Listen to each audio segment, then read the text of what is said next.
Hi, I'm Robin Clark. You know, many people struggle with low self-esteem. It's almost second nature to us. But it's really important to get to the place where you can self-validate, tell yourself that you are good enough, versus others' validation, where you're relying on others to tell you that you're good enough, okay?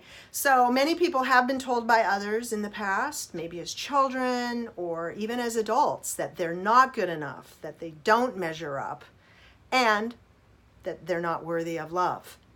So if this is you, I want to invite you to let go of those old voices and replace them with the truth, okay? That you are worthy of love, you are wonderful as you are, and you are good enough.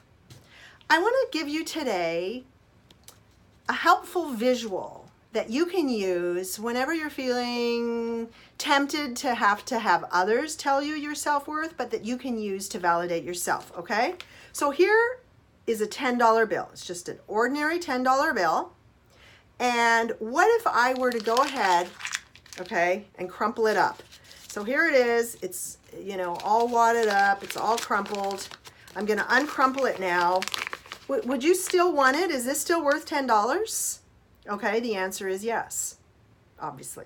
I mean, what if instead of what was done to it, the hurtful things that were done to it, what if it, before I got a hold of this $10 bill, what if it was used to do hurtful things to people? Is it still worth $10? And the answer, of course, is yes. No matter what was done to this bill or what this bill has done, it still is worth $10, right? Okay, so that's because the U.S. Treasury has determined its value. Its worth is not determined by what it's done or what it's had done to it, okay?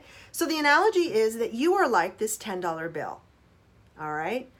And no matter what you've done in the past or what things have been done to you, it really does not affect your inherent worth, okay? Because you are a human being. People of faith, of course, also have the additional piece, the additional truth that they have inherent worth because they are made and created by God, okay? So remember this $10 bill analogy whenever you feel bad about yourself, okay? I hope that you found this helpful. And if you would like to ask any questions, I'm curious to know what you have thought of this, or if you found this helpful, please feel free to check out my website in the address below, email me, call me, and I look forward to hearing from you. All right, have a great day. Bye.